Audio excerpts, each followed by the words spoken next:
UDF ഒരു accidental സപ്പോർട്ടാണ്.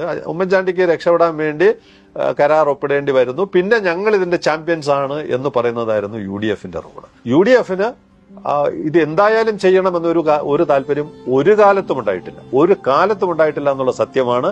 കാരണം അവരെ ഗൈഡ് ചെയ്തുകൊണ്ടിരുന്ന ഫോഴ്സ് എന്ന് പറയുന്നത് മധ്യ തിരുവിതാംകൂറിലെ കോൺഗ്രസ് രാഷ്ട്രീയമാണ്.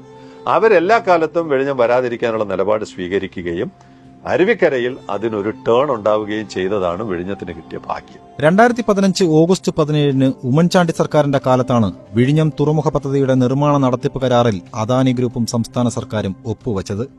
എന്നാൽ കരാർ ഒപ്പുവച്ചതിന് പിന്നിൽ അരുവിക്കര ഉപതെരഞ്ഞെടുപ്പ് നിർണായകമായി മാറിയെന്നുള്ളതാണ് ഏലിയാസ് ജോൺ വ്യക്തമാക്കുന്നത്. വിഴിഞ്ഞമില്ലെങ്കിൽ വോട്ടില്ല എന്ന് പറഞ്ഞുകൊണ്ട് ഞങ്ങൾ ഒരു ക്യാമ്പയിനോട് തുടങ്ങി. അപ്പോ ശ്രീ ഉമ്മൻചാണ്ടിക്ക് ഒരു പിടിവള്ളിയാകുന്നു.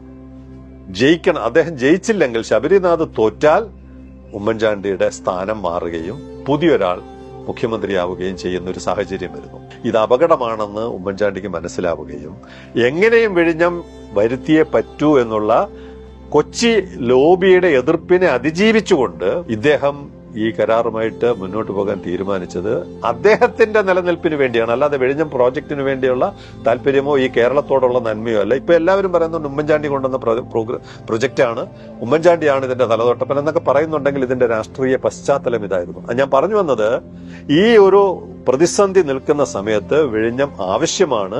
വിഴിഞ്ഞം വന്നാൽ ഭയങ്കരമായ ഇമ്പാക്ട് ഉണ്ടാകുമെന്ന് വരുത്തി തീർക്കാൻ മനോരമയിൽ നിന്ന് എന്നോട് ആവശ്യപ്പെടുകയാണ് ലേഖനം എഴുതാൻ.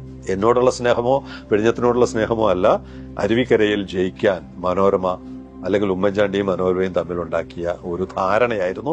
ആ സമയത്ത് വർക്കൗട്ട് ചെയ്യുകയും ശബരിനാഥ് ജയിക്കുകയും ചെയ്തതിലൂടെ ഉമ്മൻചാണ്ടിക്ക് മേൽക്കൈ ഉണ്ടാവുകയും ആ അട്ടിമറി നാടകം അവസാനിക്കപ്പെടുകയും ചെയ്തു. ഇതായിരുന്നു UDF ഈ പദ്ധതിയിൽ നിർവഹിച്ച പങ്ക്.